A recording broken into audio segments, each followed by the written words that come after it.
Hi guys, it's Thomas here from COTbase.com. In today's special video, I'm going to be comparing the dollar index to the true dollar index, something unique at COTbase.com, explaining to you the difference between the two and why we developed the true US dollar index CO2 report. Before I jump to that, just a reminder, there's no CO2 reports being issued by CFTC as we would have expected, but of course, we understand that due to federal holidays, the reports may be delayed by a day or two, and that's happening now. So the next report will be issued the 30th of December, so in a few days. You can always come here to COTbase.com to release schedule here on COT to find this table. We're going to be, of course, updating it with the 2025 release schedule shortly. So let's get to our main topic of this video. But before we jump into that, for those who are new to futures trading and might not know what the dollar index is, I'm not going to do anything special, just want to show you. So the dollar index is an index, a basket of currencies, and these currencies are weighted in this basket. So you can see over here, we've got altogether 6 different currencies. The euro, of course, giving the highest weight in this basket, 57.6%. I'm not sure the date of this article here, but it should be roughly over there. The Japanese yen is following it with 13.6%. The British pound, the Canadian dollar, the Swedish krona, and the Swiss franc. These are the currencies that build up the dollar index.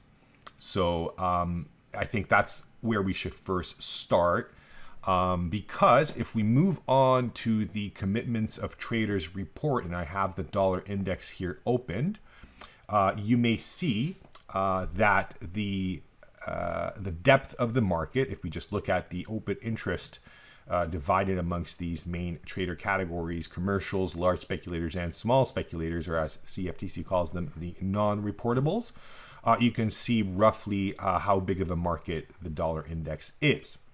Now, the reason we came up with the true US dollar index is to give a more precise understanding of the stress levels in the dollar itself. If you think about it, the dollar index, once again, its value is based off of the currencies within that dollar basket. So it's measuring its value against mainly the euro, but we've got, as you saw, the Canadian dollar, the British pound, and other currencies, the Japanese yen as well. So we have the information CFTC provides on the dollar index itself, right? It gathers information from the exchange, ICE to be specific, and then issues the COT data on it. And this is the COT data. What we do is we take the individual currency futures and we combine those data into one unique true US dollar commitments of traders data set. And the way we do it is by calculating the exact dollar amount of how net long or short the given trader group. So again, we are talking about commercials, large speculators, and non-reportables. So how net long or short that given trader group is in case of each currency.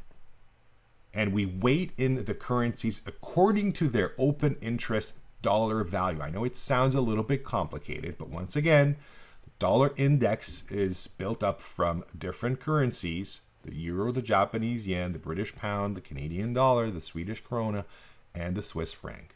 And then we take the dollar value of each and every individual currency. So we have, of course, the British pound, the Canadian dollar, the euro, the Japanese yen.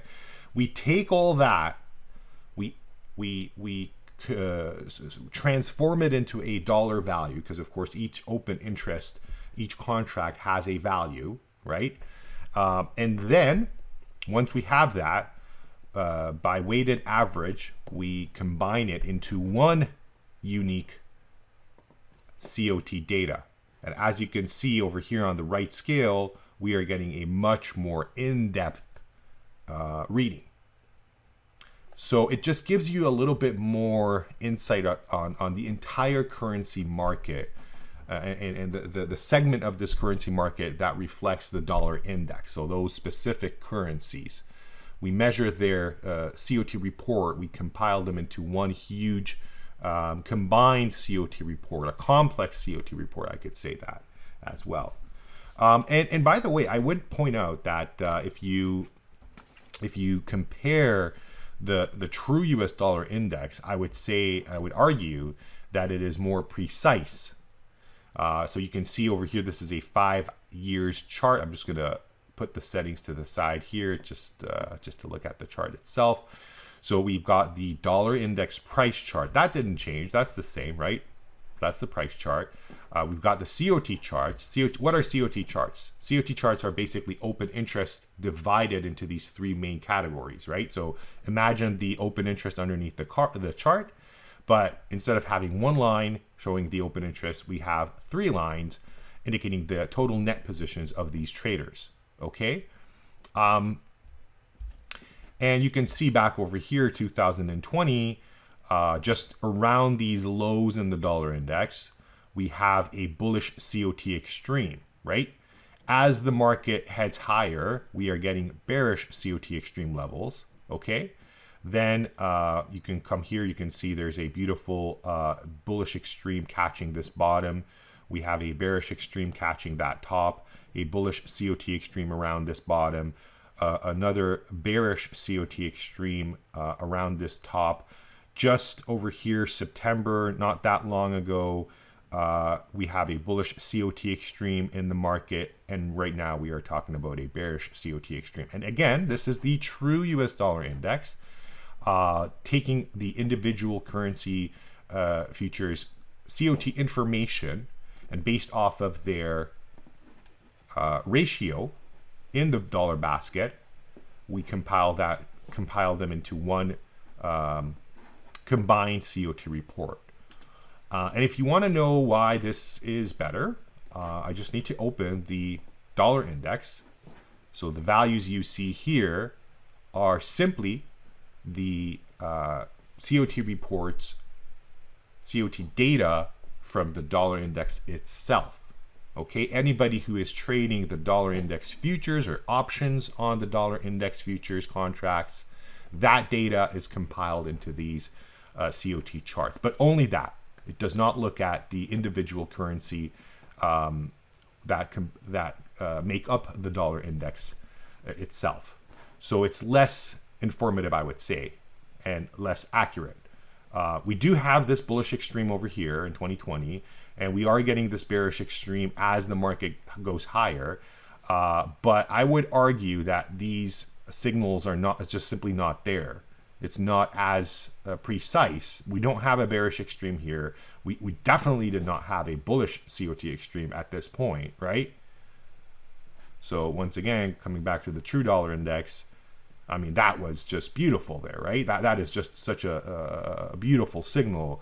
So was this one, so was this one. So I would say that the reason we came up at COTbase.com with the idea of compiling, if we're talking about an index, let's take the individual currencies, examine those reports themselves, and make a combined COT report. It just gives more information for us to act upon. So that's the dollar. That's the main difference between the two. I hope this video was helpful.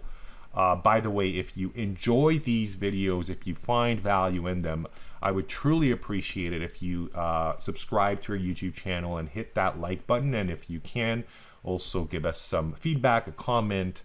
That would also be very much appreciated.